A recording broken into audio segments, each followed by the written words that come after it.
I said no to $10,000 for my next single, and here's why I think you should too. The music industry is fucked. Record companies are run by people who've been around since records were a thing. Musicians are at the mercy of streaming services, and streaming services control the supply of new music like Mexican cartels. Except the only white flake they shove in my face is Taylor Swift. And like Taylor, let me cut the fat and get straight to the point. I was offered close to $10,000 by one of the big labels for sole ownership of a song that I'm putting out next month. This advance covers the cost of a music video and allows me to keep the rest as pocket money. Which, if you're an independent artist at my level, sounds great. But here's the catch. Without ownership, if your song is played in a movie or run in an ad or even played at the club, you earn no money from it. So when I went back to them and said, yo, let's go split C's.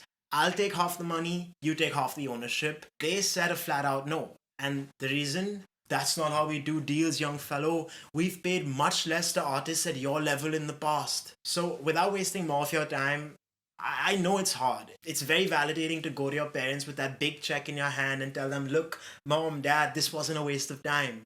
But I beg you, if you can, turn them down. If we as artists cannot come together to form some sort of union to make sure that there's an industry standard to what the companies are paying us, we, like these record companies that we hate, will be doing business in the past. I text Jay, 7th grade, meet me at the corner shop. He be in there in 10, ringing all the quarters up.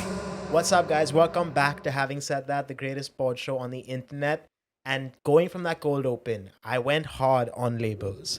So I wanted to give someone in the music industry the chance to defend everything.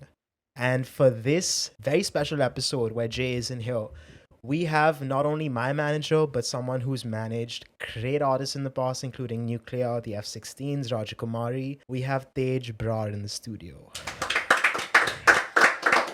Thank you, Adi, for the invite. Uh-huh. I've been following the podcast and fan of what you guys do. So yeah, I appreciate the opportunity. Of course, thank you. What did you think of the little bit of the rant that we went on? I don't think that labels are necessarily bad. I think that it depends on the individual artist. I think it depends on the artist situation. It depends where they are at their career, what they hope to achieve, what they're looking to do, and what might work for a particular artist will probably not work for another artist. So I think that's where a lot of labels, particularly the bigger ones, might fall short, is because they're using templatized deals for different individuals who might be at different stages in their career and have different goals. But I think it really depends, artist to artist. Even while writing the opening skit that me and Aman wrote, I was always like, okay, I come from a place where we have different income sources, so I can afford to say no to some of these labels. A lot of artists can't do that,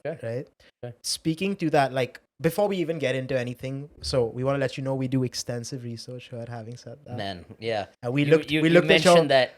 we looked at your entire Instagram bio, Damn. and we figured out that you're a beer enthusiast.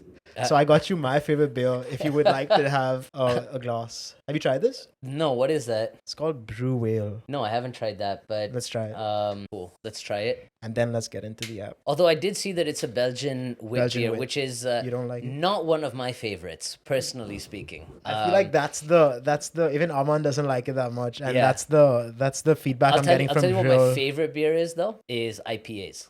I'm a major IPA guy. Damn, bro, that's like Sierra hard Nevada, beer. Lagunitas, cheers, man. Cheers. Even Brewdog makes a really good one, actually. Brewdog? They have a bar in Car, and I think they have a few of them around the country. Oh, sick. But they distribute as well, and I think they brew in Scotland or somewhere like that. Okay. But they have this Hazy Jane IPA, Okay. and they have a Punk Sour IPA, if I'm not wrong, and both of those really slap. So You like the bitterness of the IPA? all about it, man. Hops, yeah.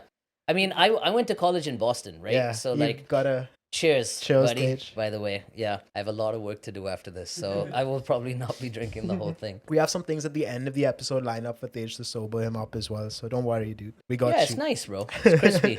Crispy, right? Knowing that we do extensive research, we already know about your background. We know that Sure. you've been all over the world. Of course, I think your dad was IFS, then World Bank. Yeah, he worked for the Indian government in the finance department 20 plus years, and then 2003 he started working for the World Bank. So my first question that I wanted to ask you, and something I'm very interested in, is I feel like credit a lot of your success to the fact that you've been to so many places, right? Sure. Even the fact that you named your company Third Culture is proof of that. What I wanted to ask you was, what about the flip side of that? Did you feel like, moving around in so many places kind of led you to being a particular kind of way? Yeah, man.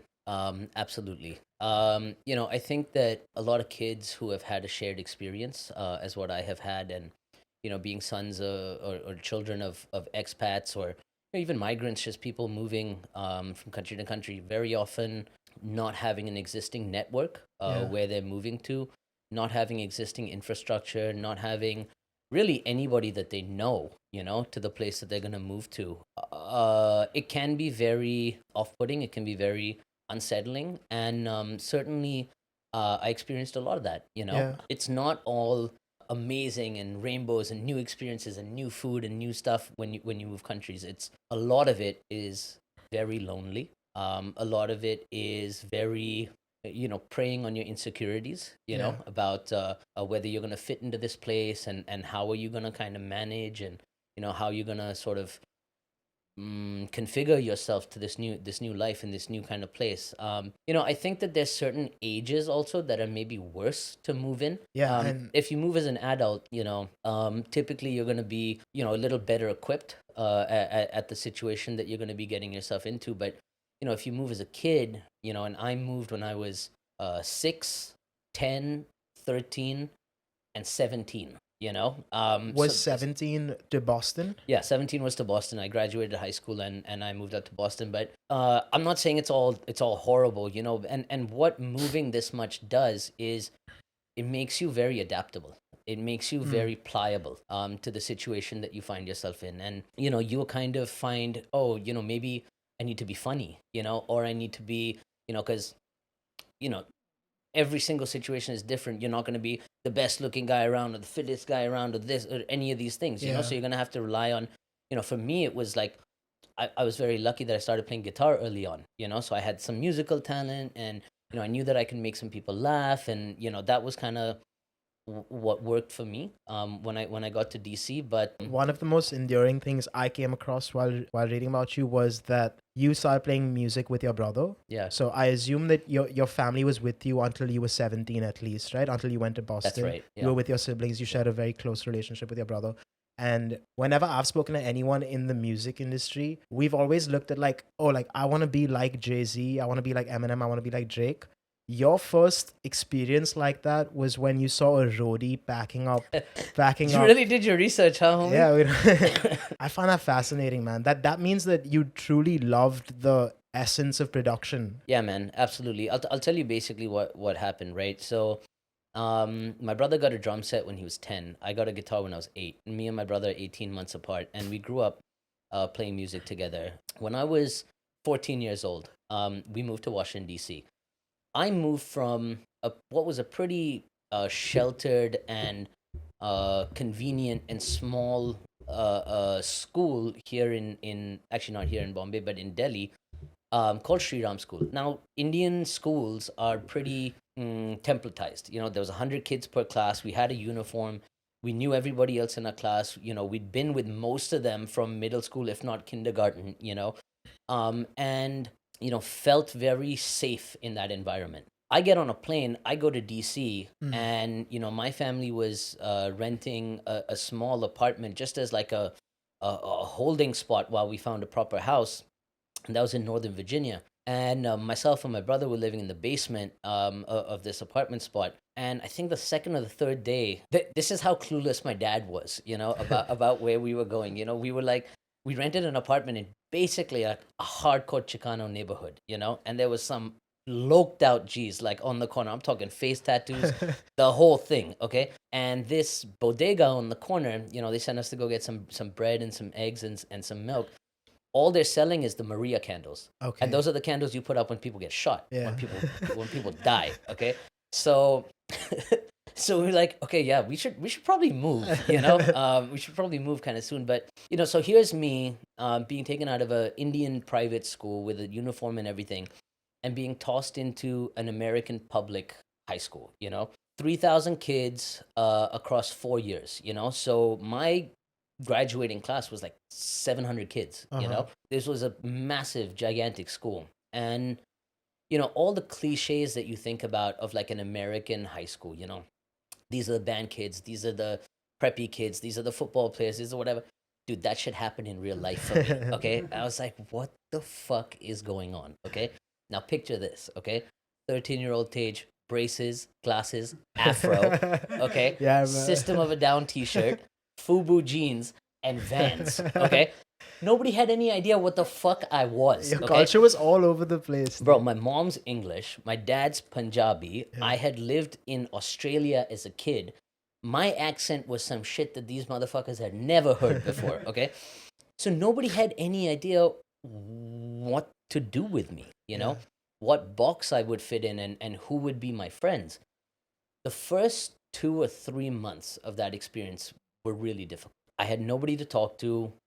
I had nobody that would come and, you know, put an arm around me and say, hey, you know, we're gonna hang, we're gonna take care of you, we're gonna that kind of thing. Tej, I'm sorry to interject. Was it common for your dad to be given such short notice on when he had to travel? I think that my dad knew beforehand, but because he had young children, he chose To keep to it sort secret? of let us know that, hey, we're moving in a month, you know? Wow. I think he knew probably 6 months before, you know, that he was going to move or something like that. Was But that like a constant, like, fuck, I don't know where I'm gonna be in like 6 months from now? Like, should I even make friends? yeah, dude, and that's been a recurring theme in my life, Yeah. you know? So, I mean, I know you moved to Delhi when you were 22, 23, 22. Yeah, sure. Shout out Mo, because I know he was a big friend of yours. And That's my brother. he kind of introduced you to the music scene here, and is that Yeah, well, when I you mean, decided? to go back to the just the metal thing for a second and Yeah, the sure. roadie thing, you know, like because I was so lonely in high school and because I didn't have friends really, where I found solace and where I found a community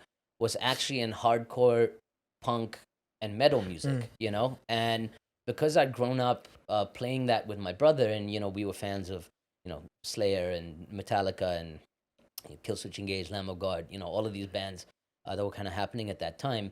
As fans of that music, even living in India, I was like, oh man, I wish I could get to see these bands, you know, like one time. And what ended up happening was we got to DC, and you know, me and Veer were big fans of the Deftones before White Pony came out, because we'd been following the Around the Fur album, and then White Pony came out, and White Pony, you know, in the history of metal is probably one of those seminal albums that was like what happened before that and what came after that. And at 14 years old and Veer was 16, you know, my parents were cool enough to let us go to the show alone, you know? So we went to the show, and of course we were super underage and stuff. And so the deal at the 930 Club in DC where the show was that they would put big X's on your hands, you know, so they'd know you were underage, so you couldn't drink any alcohol, right?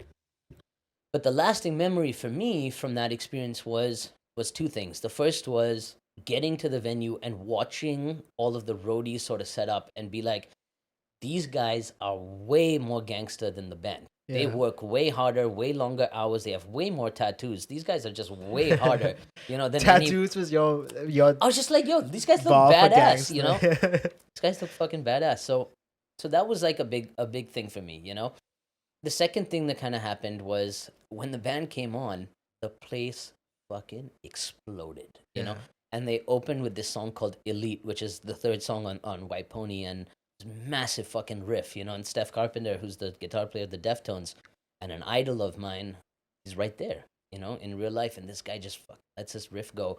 The entire fucking venue exploded. Yeah. And I was just like, yo, that's it. This is what I do now, you know? Wow, so you knew that early on. I knew that early on, you know, from 14. I had a interesting time in high school, where, you know, the way that I sort of made friends and the way that, you know, people started inviting me to things and liking me was that I started selling weed. That was one of my first hustles, you know? And everybody likes the weed guy, right? You know? And so I kind of be, you know, do my little hustle and whatever. And, you know, that has a flip side to it as well. I ended up getting into trouble and, you know, all the consequences and whatnot that kind of comes with that. So I don't advocate that to anybody. And, you know, there's consequences that I'm still living with until today, you know, as a result of those decisions that I made as a young kid in high school. But when you're lonely, nobody wants to hang out with you. And, you know, taking an ounce of weed and dishing it up to 15, 20 people, What kinds of consequences? Stuff where, it's more difficult for me to get a visa, Okay. stuff like that, because I have an arrest record Yeah. and, XYZ and that kind of stuff, so it was very actually heartwarming to see Biden put out this thing about like, oh, non-violent marijuana offenses be, are going to be yeah. wiped off and, whatever and all that. So, who knows? Maybe I'm going to have a clean record now, Shit, let's see. But anyway, so it was metal for me. And then, I moved back to Delhi in So you moved to Delhi. 2011. And was that when you started working at TLR? TLR Cafe. Yeah, TLR Cafe, the living room cafe. So basically, I got back to India September 2011 for a cousin's wedding. A cousin Yeah. was getting married in October. So I thought I'd just come, I'd kick it for a little bit, I'd go to the wedding, and I was planning on moving to the UK to pursue a career in a studio. My background is audio engineering, and that's what I studied in college, and I wanted to be a sound engineer and work in a studio. But at that point in time, this is the height of the recession. The UK was pretty badly fucked, and a lot of folks who had been working at studios for many years were getting laid off. Yeah. So it didn't make any sense for me to move to the UK to try to pursue a job. And everybody who I spoke to in the UK said, yo, India's the spot. That's where you're going to have a career. That's where stuff is happening, and that kind of thing. I met Mo City from Reggae Rajas, the founding member of Reggae Rajas, through my older brother. Really? My older brother's a big reggae guy, been a fan of, all of this shit that I've done in reggae. Has been inspired by my brother and informed by my brother, whether it's, him playing early Bob Marley stuff for me, or Johnny Osborne, Anthony B, Sizzla, like all of these people that I never would have been turned on to if it wasn't, for Veer. And that was how, me and Mo got linked up, was through the reggae thing with my brother. And, very quickly Mo realized that, I had ambition.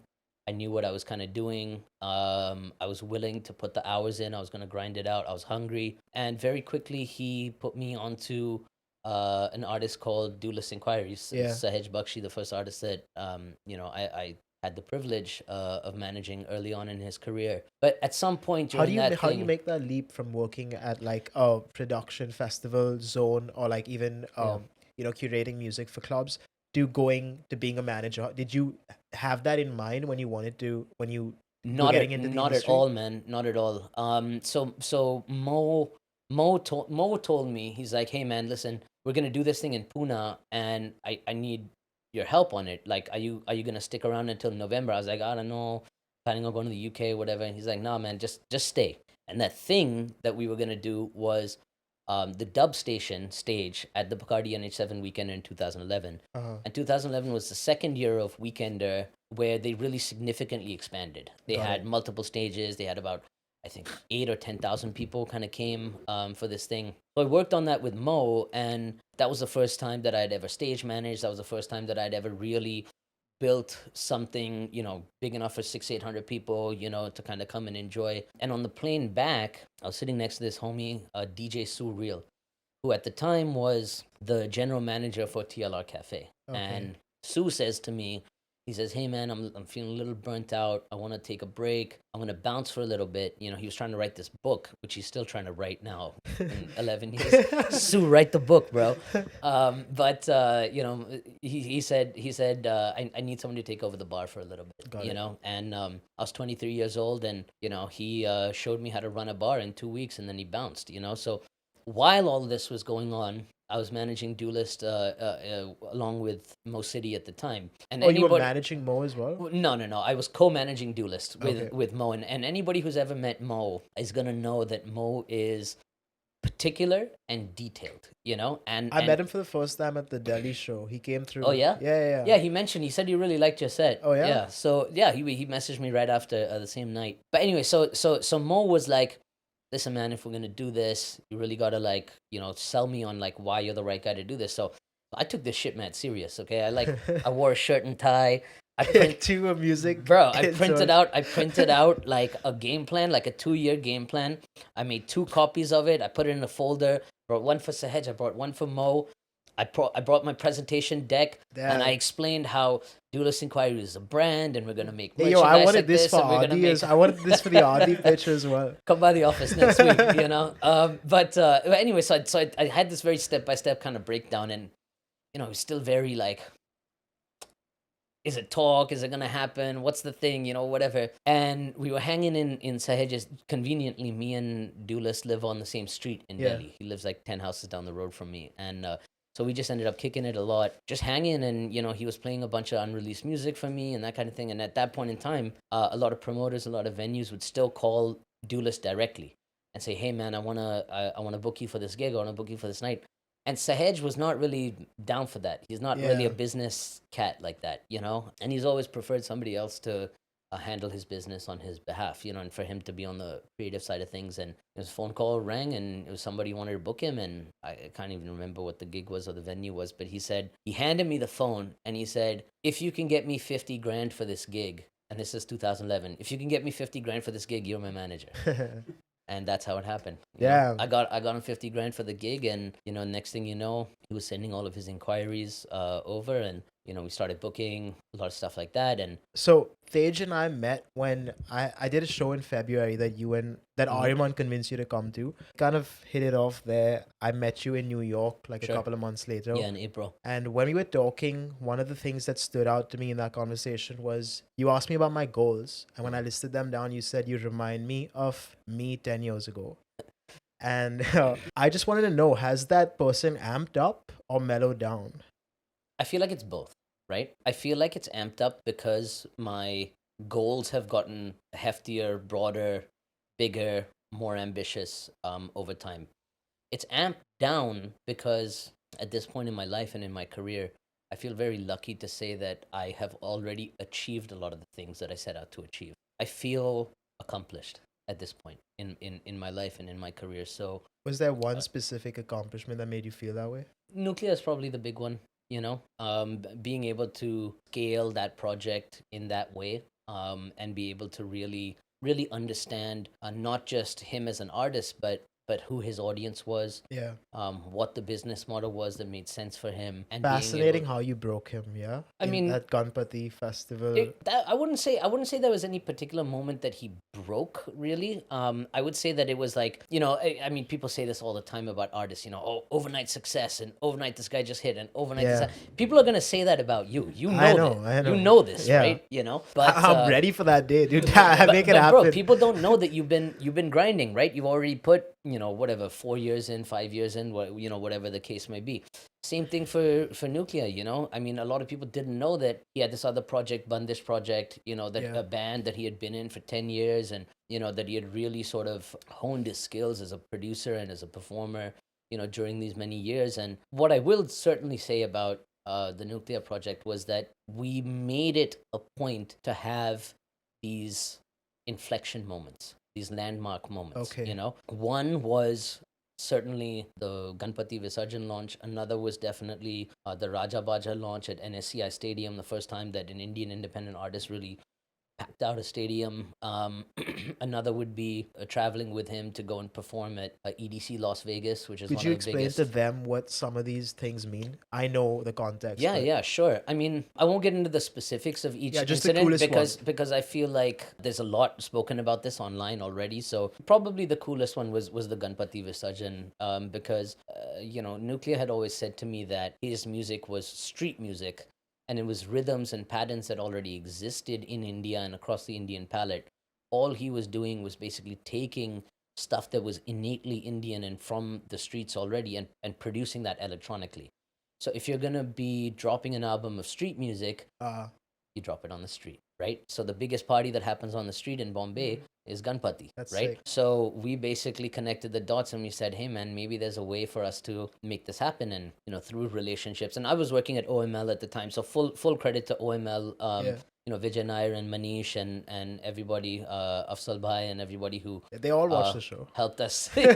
Yeah, they will probably watch this episode. But full credit to everybody on the team who helped put that together. And I think for me, being able to be up there and see, first what was very much a Ganpati crowd convert into a Nucleya crowd, And like you started seeing some Nucleya shirts in the audience, and then you started seeing signs, and then you started seeing Nucleya masks kind of show up, and the distance between our mandap and the next one, started as probably, I don't know, 150, 200 meters, and it ended up going to 400 meters and 600 meters and 800. And then at one point I just couldn't see the thing, and I just saw like a crazy sea of human bodies, and it was amazing because so many people like hanging out of windows, and everybody just had a smile on their face, and everybody was just like really like enjoying it. There's just to backtrack a little bit. You said that you feel like you've accomplished everything. Not everything. Okay. Certainly you feel not like everything. You've accomplished enough. I don't buy that. I think you're a hustler, but the fact that you were like selling weed when you were younger to just,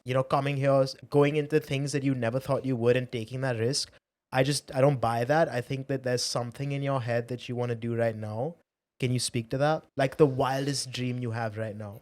I don't want to. I'm also careful about playing my cards. So I'm not gonna disclose. I'm not gonna show my hand. At this point, but I'm in a position now. To possibly exit the music industry. Oh yeah. And I think that there's a lot of other things that I want to achieve in my life. Don't get me wrong. You're in good hands. I'm not going anywhere. No. I'm not going anywhere for quite some time.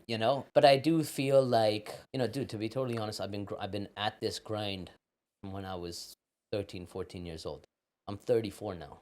So this is the only thing that I've done for 20 years. Work on music. Seeing all different sides of music. Being able to see it from an engineering standpoint, being able to see it from a live show perspective, being able to see it from a publishing and a royalties angle, being able to be a record label owner myself, to having a management company.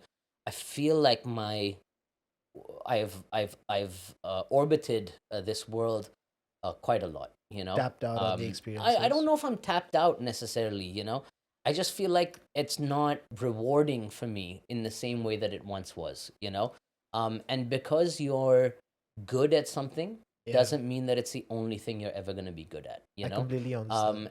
Who knows, maybe I'll be making beer soon, let's see. But I don't know, man. There's other things I want to do for sure. Well, I like that you use the word rewarding, because that could mean obviously monetarily, and then there's also what I think we care about a lot more as artists is, the impact that you're having. Yeah. Do you feel like there is some impact that you still want to make on the industry that you haven't been able to, or don't foresee being able to, given the current climate? No, man, definitely. I think there's a lot left to to build. If you look at the way that our independent music industry operates, and when I say independent, I mean anything that is non-Bollywood. It's very flexible. It's growing at a rapid pace. I think there's a lot of opportunity here. I think there's a lot of places that can be built out a lot more. I think one of the things that's been really exciting over the last 10 years is watching not just more artists emerge, but more artist managers emerge, more record labels emerge, more festivals emerge, more clubs, more promoters. Really watching this industry flourish, and grow. Part of what I'm hoping to achieve now, and particularly with Export Quality Records, the new record label division that we set up last year, is that I think that we don't have enough tastemaker labels in the country right now.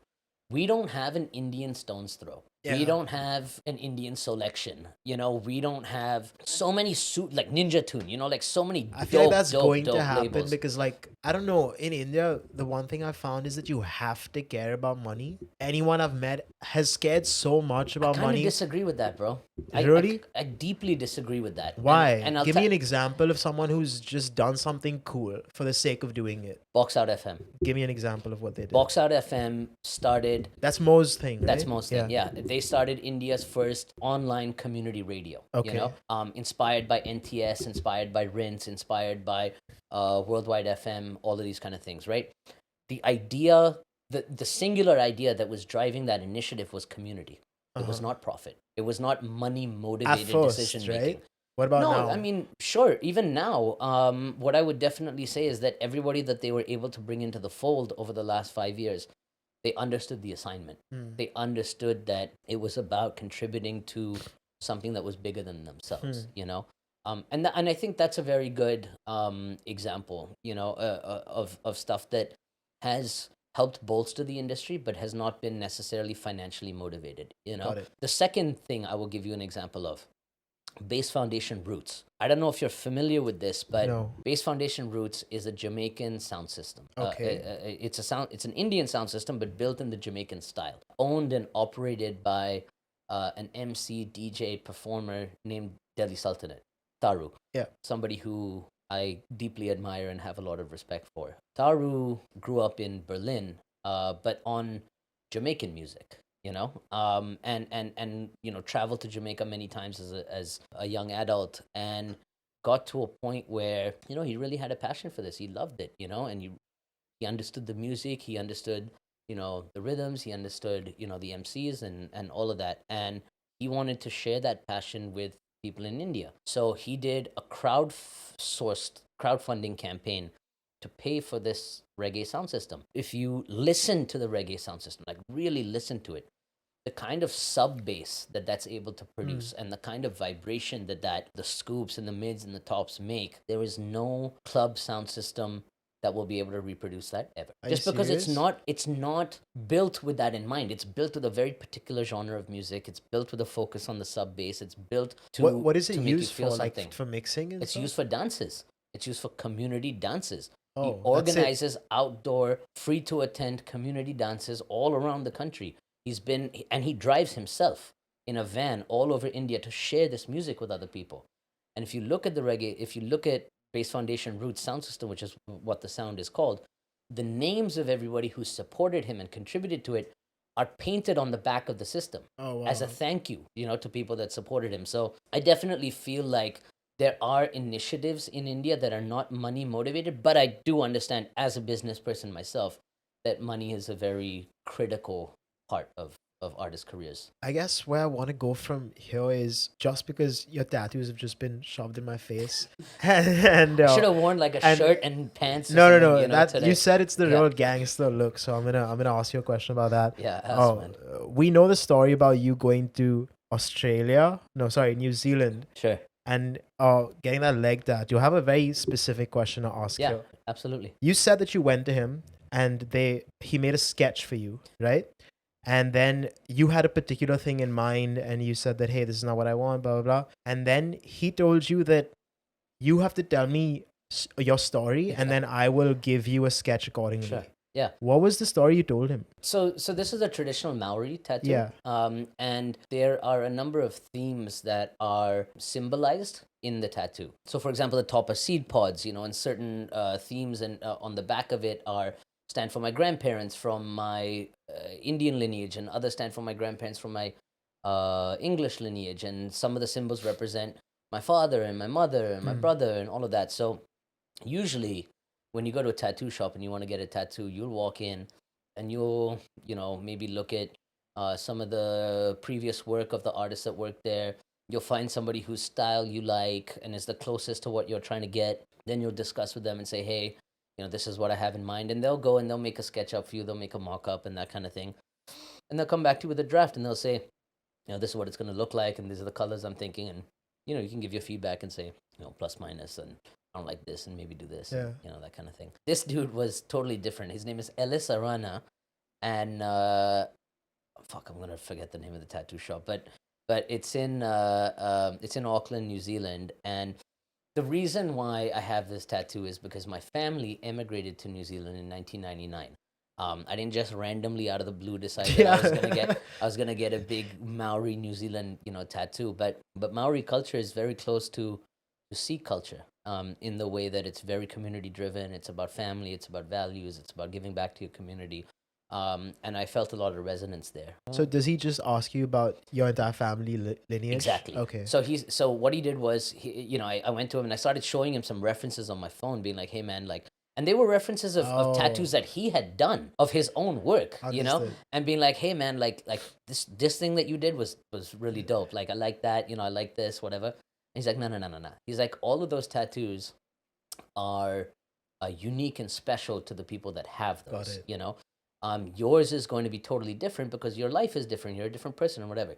So he took out 2 big chart papers, and on one chart paper he started drawing my family tree, and on the other chart paper he started drawing a timeline of my life, including all the times that I had moved and where I had moved to and what was going on in my life, and was I in high school or was I out of high school, or what was I, at what point did I get arrested, and what point did, like all of these like sort of like critical moments, of life. And he took these two things together and he freehand drew the tattoo onto my leg. So he shaved the leg and he took out a Sharpie, and he took out this sort of fatter like blue marker Sharpie, and he did, sort of the main sort of large movements on it.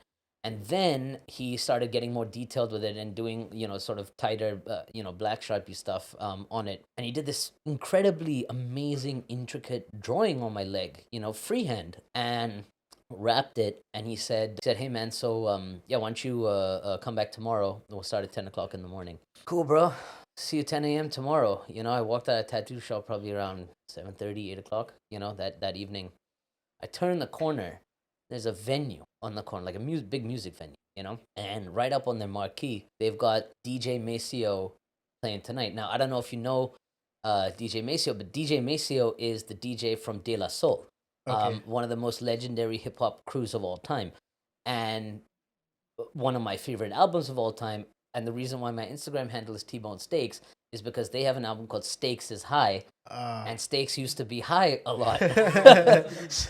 so that's part of the reason behind, the name as well. But anyway, so I see DJ Maceo's playing, and he's going on in like an hour, I was like, dude, like, what are the chances, I just turned the corner, and, one of hip hop's most legendary DJs is playing right around the corner. Like, I have to go to this, So I buy myself a ticket. I'm completely by myself, no homies, nobody around, no cousins, no family, no whatever. I go in and I go up to the bar, have a couple drinks, and waiting for the show to start. The show starts. This guy he's playing vinyl records. He's playing 45s. He's fucking scratching. He's juggling. He's like, this guy's a fucking animal, and then he's been doing this for 35 years, and just the coolest motherfucker while he's doing it, sipping on a glass of red wine, not thinking of nothing, the room's going fucking bonkers, and my man is just doing his thing. So I have a blast at the show, jumping around, I'm sweating, I'm dancing, like whatever, Very lucky to meet him after the show, told him how much, his records meant to me and that kind of thing. Get back to my homie's place and crash for the night. I wake up the next morning and I realize, holy shit, I fucked this guy's entire drawing on my leg. I was sweating, Yeah. So this plastic that he'd wrapped it in is just blue mush, And I was like, man, this guy's gonna get so mad at me because like he took 2 hours drawing this on me yesterday, and like he just, we're supposed to start like right now in the morning or whatever. I was kind of hungover or whatever, and I go back to the tattoo shop and I was like, hey man, sorry, dude. Like I went to this show last night and ended up dancing a lot, and it was whatever. And to his credit, he was really fucking kind about it, and he was just like, yo man, what show did you go to? I was like, oh, DJ Maceo from De La Soul. And he's like, no shit. He's like, I was there. Okay, so turns out he's a massive hip hop fan as well, and that's what we clicked on.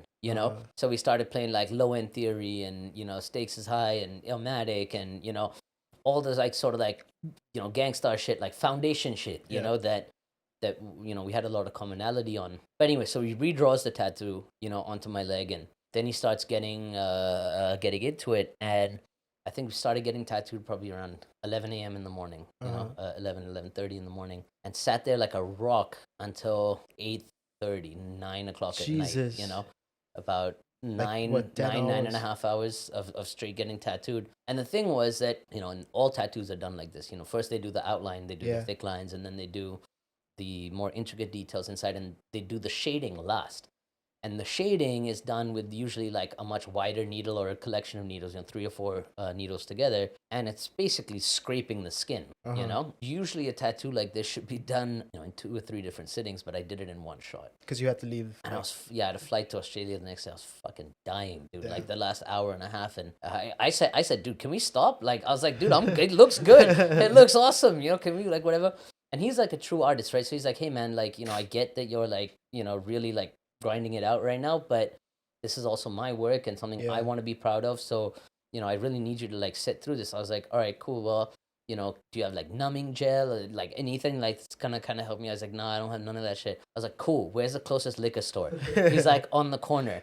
And so I bought a 6-pack of beer, I bought a quarter of whiskey, and I came back, pounded that shit. And, he just fucking hammered it out. I sat for another hour and a half, finally got done with it. He wrapped it. I bounced. I went to my homie's place. I crashed for the night. Woke up the next day to get my flight to Australia. And this is maybe a little gross, and I don't know if you want to put this in the podcast. I probably shouldn't even say it, but I'm in the airport. It's fucking freezing, because it was like winter time or whatever in New Zealand and Australia. And so I have this weird outfit on where I have like Vans but gym shorts, but then like 6 sweatshirts and like a big jacket, because I didn't want anything touching my leg, right? And so I get on the plane thinking everything's cool, whatever. I put my ointment and whatnot on the tattoo. What I fucking didn't realize is the airplane is pressurized, okay? So when they shut the doors and they pressurize and you start going up, all the pressure started coming on my leg. So you're just starting seeing these little beads of blood start rolling down, the different sides of the fucking leg. And I was like, oh man. I was like, that's pretty fucking gross, Like if I was sitting on a plane and the guy next to me just started bleeding out of his leg, I'd be like kind of like worried about that, So yeah, I had to. It was a whole thing, man. I had to ask the air hostess for like a blanket, and then I'd wrap my leg in a blanket, and then threw it out when I landed. It was fucking. It was not good. But anyways, tattoos are fun, man. Yeah. I'm very interested to ask you this, and feel free to not answer at all. I feel like a lot of your experiences where you get injured revolve around alcohol. Bro, I have been there, let's done not that. even go there, man. You don't want to go there? Okay. I mean, well, we can. I want to ask you. I want to ask you a question sure. more about the industry. Do you feel like it pushes people that are maybe not like? I haven't drank for like 2 years, like a heavy night or anything. But back when I was younger, 14, 15, I would drink so much. And I noticed later on in my life that it was probably some deep rooted like issues that I was trying to solve through that I didn't want to like talk to people about. Not saying that that's what you go through, but do you feel like the industry that we're in kind of forces you into that? Like they give you drink tickets when I perform. They give you drink tickets. I'm trying to exchange it for a Red Bull. They don't give me a Red Bull. They're like, no, you have to have a drink. I've struggled with this. I struggled with this personally. I still do drink, substantially. And I think I drink a lot less than I used to drink. Because I was a fucking savage at one point, and like that was bad. It was like unhealthy bad. I've sort of cooled off on that part of it a little bit, but to come to your part about whether there's pressure and expectation and that kind of thing, more so like a social obligation, like the cigarette, Yeah, I think certainly the industry or nightlife in general kind of stacks it against you, and it's so easy to have that beer that's waiting for you backstage, or have that one shot with your friends, and all of that kind of thing. But the person who probably showed me the alternative to not doing that was actually 2 people, I would say. The first was Nucleya. Because he was over that. He had done that in Bandish Project. Those were his wild years and whatever. And, we'd be doing shows that were like, 8,000, 10,000, 12,000 people, like a night.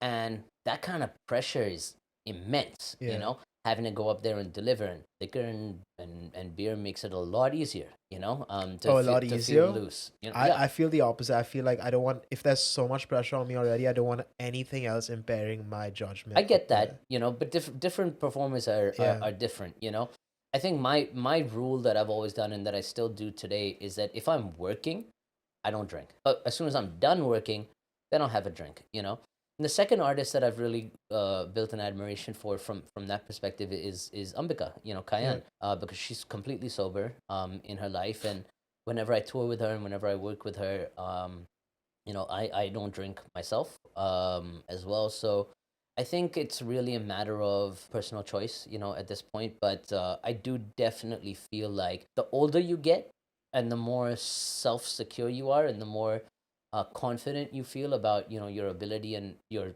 stature and place in the larger picture, it's easier to say no to drinks, because you you don't need to like ingratiate yourself with like that many people, you know, like anymore. But early on, yeah, it was certainly difficult, you know. I'm But I had a actually. lot of good times as well. So Oh, for you know, sure. hey, Yeah, it's you know, always fun. yeah, tough to say, you know.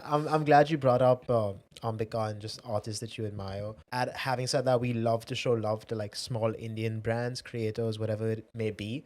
Do you have 3 artists off the top of your head that you feel are like the next thing right now? And Yeah. preferably none that you manage. What if I've released their records? Does that count? Yeah, sure. Okay, I'd say Don Raj. Don Okay. Raj is definitely on the way up. Like, this is a dude that, man, when he sent me his record, it was like, it sounded like nothing I had heard from an Indian artist ever before. You know, it sounded like a mix of David Bowie, but the Smiths, but a little bit of like Floyd in there, but then, you know, like somewhere there's some Ramones and 3-chord punky situation happening, you know, and I really like that, you know, and the way this dude sings and the way he's done his arrangements, I think he's very unique, you know. Okay, send me a recommendation. I think he's somebody that with a little bit more experience and a little more refining is going to win an audience, you know, that's uniquely his. Was he on Made?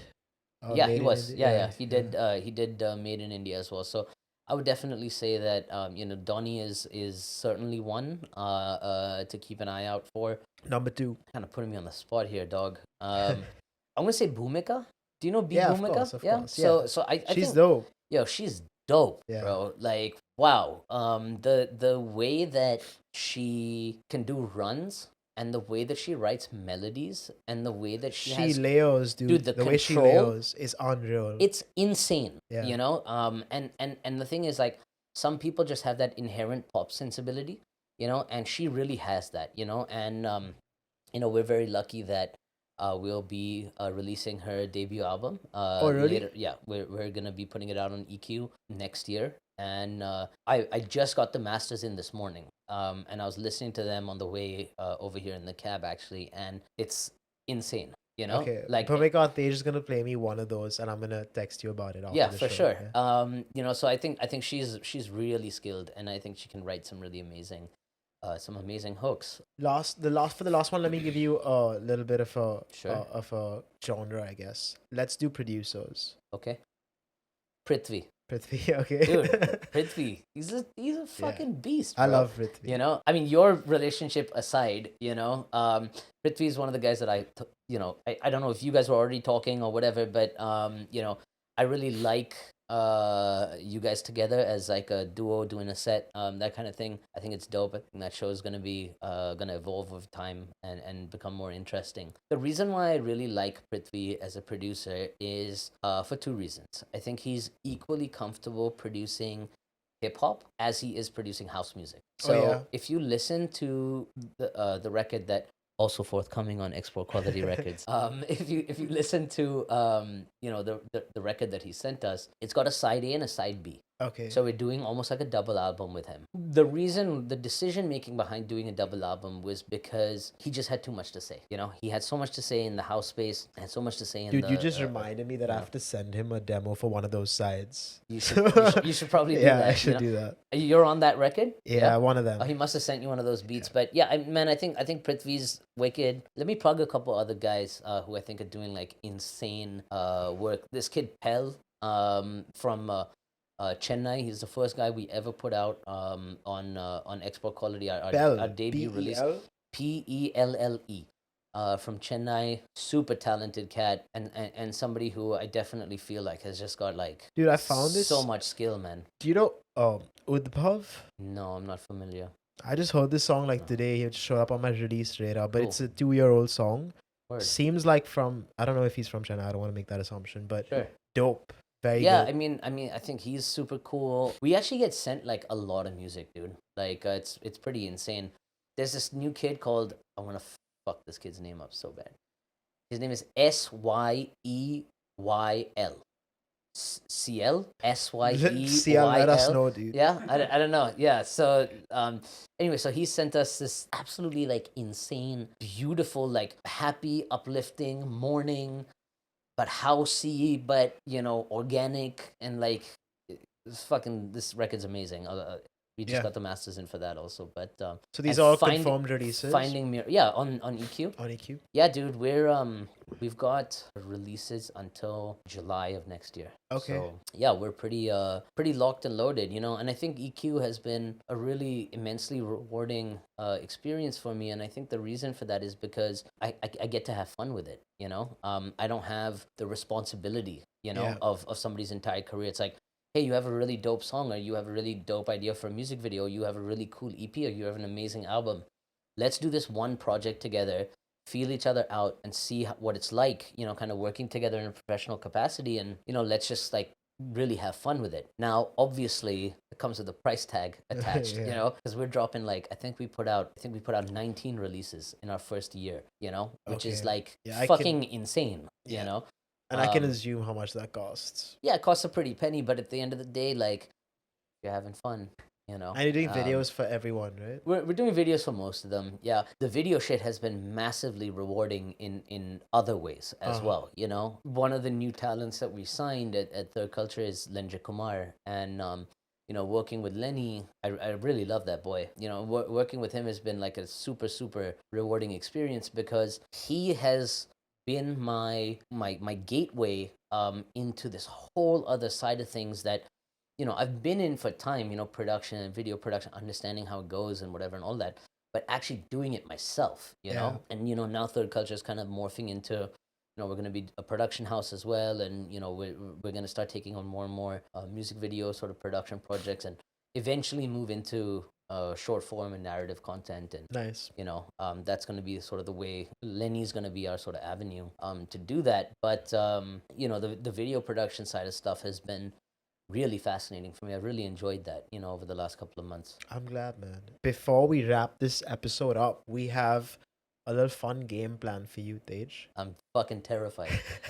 It's called let's bring it out first, and then we'll tell you what it's called. This is gonna be bad? No, it's not bad. Okay, so we noticed that in that same Instagram bio where we did our research, that you said you love meat. Of course, T-bone steak. Oh my god! Yeah, sure. Is sure. now my Would mom you have like cold cuts or something? No. My mom is the opposite of you. Never had a drop of alcohol. Never had a piece of meat. All right. Neither have I.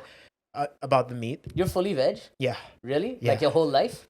Yeah. Like never tried it? Nothing. A chicken nugget? No. Never? Never. Not one drunken chicken nugget? My mom means too much to me to do that. Okay, I respect that, I have to tell you something though. What's up? I had one of my best friends, okay? And I'm not going to name him because, but he's a very dear friend of mine and somebody who I love very deeply. And we've been friends for many years. When I met this man, he was hardcore pure veg, Guju family, all that, never ever touched meat in his life, okay?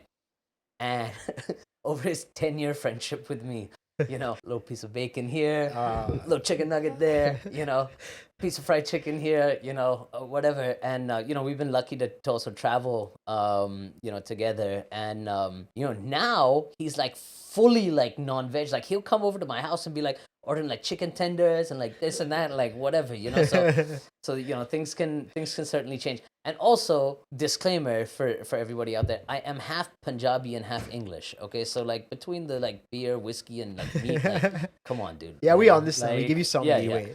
Sure. But what this game is it's called Burp or Slurp. Oh my god. Okay. So you already got me drinking beer like as soon as I got on this show, So we have the juice that my mom made me every day of my I remember your mom's juice from the you remember her lemonade. Lemonade. What was it? What was that? Back in Town. The Back in Town show. Yeah. Sure. So she used to make me this disgusting juice when I was much. You know that we put fat. a lot of vodka in that, right? Yeah, of course. Like, She knows that. Don't worry. Yeah, sure. I told them to amp up the bitterness, the sourness, the chunkiness. Oh. We have 3 shots each, okay? The producers are gonna ask us a question. Are you fucking kidding me? Is there booze in these? No okay, booze. all right, that's fine. It's 3 shots of veggie juice. We're cleaning you up, Tej. I can do. Okay? Veggie juice is easy. Yeah. No, not this one, bro. Trust me. Man. And the producer you forget, gonna ask I lived us. in LA for a little while, and they had we had those what was the shit at that point? Wheatgrass shots, So what this game is gonna be is we're gonna each have 3 shots. I'm gonna ask you a question. If you wanna answer it, it's like Drink Champs. Pretty much. If you answer it, I'll take the shot. If you don't answer it, you take the shot. Got it. Cool. That I can do. Are you a spicy guy? I'm a spicy guy. Okay, then Sid, put a chili in 2 of the shots, like You know, at the bottom. Dude, I have to go to 3 parties after this. Like, So then answer the questions. huh? Oh, so if I answer the questions, I don't have to take the I shots? have to take the shot. Yo, fuck. Okay, that's cool. Yeah. Are these gonna be massively awkward questions? Some maybe, some are. Okay. Yeah. So. I don't want to ruin the game for them. Sure. You wait till I have you on my podcast, bro. I'm fucking coming for you. Okay, Tej, you ready? I'm born ready, bro. Okay, start with an easy one. Okay. Okay. One artist, mainstream artist preferably, in the Indian scene that you think is highly overrated. Nah, I can't be that. Bro.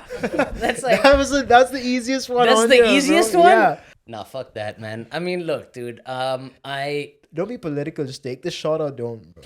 No, man, because I have relationships with a lot of these people, you know? And if I don't have relationships with the artists, I have a relationship with their management, label, yeah. XYZ. So I'll fucking drink some juice over fucking my 10-year career up, you know? So I have to drink this shit Yeah, now? go for it. I'm drinking the one without the fucking Tell them chili how in it smells and stuff. Definitely got some citrusy vibes happening, some Okay. gingery vibes also It happening. may not be that bad, genuinely. Your mom made this, right? No. It's not She wasn't poison, down, right? so- no. Like, why does it look like chai though? Like, I don't know why it's like, brown. Normally it's that's green, kinda like, dude. Normally you it's know, green. like I was like, what? Like, okay, I have to shoot it, right? Go for it. It's not good. Not good. Not bad. It's definitely not good though. Okay, so it does hurt to So not wait, answer so the are you question. fucking kidding? That was the. Can I like not do this game? No. Or, like- No. Okay, Don't worry. Yeah. The ones. So- Okay, I'll ask you a real easy one. no. Okay, I'm gonna play along. Okay, and Okay. just don't make me do some shit I regret. Okay. Okay. I see the game now. The beer was first. The questions were second. Okay. all right. Okay. This one's easy. Sure. The one song or artist that you are embarrassed to say you love. There's this song called where it goes Cinderella. Da-da-da-da-da. Fuck, you know this fucking song, man? Bro, that song is fire. The guy bro. who listens to It's- System it's- of a Down bro, loves this the Cinderella This song. song is by Hardy Sandhu, okay? And it's Where a- is Bijli. Oh, Sid Bijli is knows the name this. of the song. If Sid knows the song, you know you're in This bad company. song is a fucking hit. Okay? Yo, this song slaps. This song fucking slaps. Fuck that, take your shot. Okay? Like, Go for the chili one. Nah, we're both leaving it. yeah, we'll take the chili one last. Yeah. You know? Let's get your review now. Dude, I've had much worse. Yeah? You're getting lucky on this. Okay, all right. Yeah, but the chili one's gonna hurt. I'll keep that in mind. Yeah. Okay. Yeah, so Hardy Sandhu, Bijli is my answer for that. Should we go a little harder? Yeah, man, ask away. It's all good. Worst tantrum thrown or demanded by any of your artists? Can I say what it was without naming the artist? Yeah, Yeah. you can. So there was this one artist that had a shoot in a different part of the world in a different country and had some new management that was coming on board in that region of the world, and it wasn't so much a tantrum by the artist, but it was a tantrum by the new manager who Okay. forced their way onto set and later had to be physically removed from the premises because it was during COVID time and they didn't have a vaccination certificate and they forced their way onto the set. What the fuck? And then later were escorted off the premises. So that's just not good, you know. If you're a professional, you know, you Wait, can't. I'm gonna guess the artist.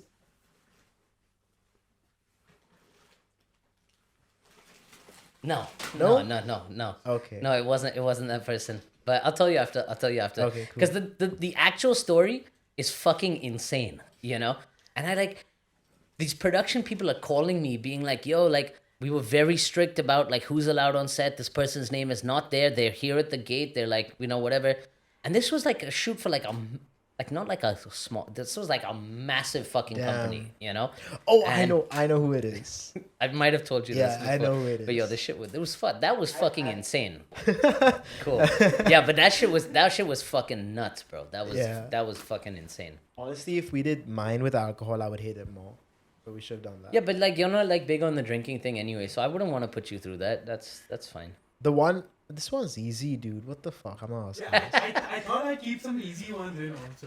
Let's go. Let's ask all of them. You have to. I mean, at your discretion, of course. Okay, no, I'll ask all. Sure. The one artist who does not get the respect he or she deserves. Ooh.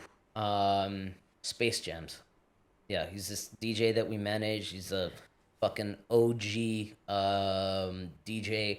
Guy's been, DJing since early 2000s and very close friend of mine as well. And this man is like super versatile in his style and what he plays. And, I'm yet to see a dance floor that he hasn't been able to fucking turn inside out, upside down, know. Where's he based? He's based in Bombay, yeah, Oh. and he's actually gonna DJ tonight. So that's what sick. I'm gonna go hang with him in just a little bit. But I think he really is somebody who's underappreciated for the level of talent and musical knowledge that he has. So why do you think he's like under? I think because he's just one of these people who's just been around for a long time, and like unfortunately a lot of the promoters and venues in the country want to book the hype shit. They want to book kids that are on the come up. They want to book kids that are buzzing and whatever, and very often they're going to make a booking based more off of Instagram following and social media reach than they will over like musical knowledge and people who like are able to really deliver an experience for the audience, so I would definitely say that, and his real name is Johan, and he's an absolute sweetheart of a guy, so he was my underrated artist. Awesome. I'd love to meet him. Yeah. Shout out Johan. Do I have to take a shot? Let's skip that one. Yeah, That one? Yeah. Because I feel like you're gonna answer one more, so I have to take it at some point. Sure. I'm gonna answer all these, and you're gonna be fucked. No, there's one I know you're not gonna answer. Okay. I think you're not gonna answer. Sure. Okay. An artist from the past you would not want to work with again. Oof. Here's where the tough ones come, Tej. No, I'm gonna take a shot on that. I'm not here to throw anybody under the bus, man. But I think we all know who We it know. is. Yeah. But Go for the shot. I'm gonna take that shot. Yeah. Cheers. The last question, if he answers it, I take the shot. If he doesn't answer it, Fair. Go for it. fine. Okay. Okay, this is the tough one. Sure. Hit me. You may even answer. I don't even know. Okay. What is the biggest commission check you've ever gotten?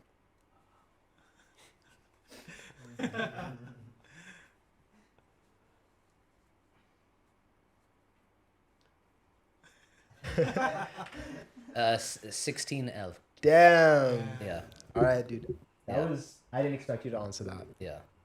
I'm That was a having it good. with- That was a good with day. the chili. That was a good day when that came through. Yeah. Can you tell us who it was for? No, absolutely not. No. I'm not gonna tell you who it was. I'm not gonna tell you what project it was. I'm not gonna tell you You all want to take that. the shot with me? But I'm gonna be a good sport and take the shot with you. You don't have to have the chili. But I'm also gonna say that we're not making no checks like that anymore. So, cheers. Cheers. Nah, You don't need to have that. I will. I'm not because he gonna answered. swallow Yeah, this. No, yeah, you should. Fuck that. I will have it because you answered. You're You gonna don't have swallow to. the chili? Yeah. That's insane. Dude, you're gonna You do die. not need to do that, bro. You're gonna be fucking shitting Nah, for the nah, next it's 2 for days, the bro. show, Don't do dude. that. We do it No, for the that's show. bad. No, It's for the bro, HSD please don't. army. Adi, please don't do that. It's for the empty shelf gang. Okay, take a bite off. You don't have to. No, okay, I'll even swallow I'm it. not is- going this is to. Sean Evans' hot But ones. as a general medical Humanity. recommendation, Fuck I do that. not think you should do that. Nah. Okay. Oh, man. Did you fucking chew that shit? Yo, this guy's a fucking madman. Like, Oh my god. why am I like finishing it? Like, Jesus. yeah. Um, Oh, wait, are you wanna... yo, you for real chewed that? Yo, Adi. Have this. No, I'm gonna Was suffer that through Parle it. G or some shit? Like, you got, yeah. Oh Jesus Christ. My eyes are watering. Yo, I really admire the dedication. Okay. To the show? To whatever that was, whatever the fuck just happened, like that was hard. Man, Okay. it was a burning. This was my audition for Hot Ones actually. Yo, You were part of that. I gotta say though that I brought you guys something, because I was Empty Shelf Gang. Yes, okay? let's go. And I saw first episode where there was bro bro. Speed it up, bro. Can we zoom? Can we look at my man's eyes? Yeah, okay. you can zoom. Bro, like that's not good. You know, that's not healthy.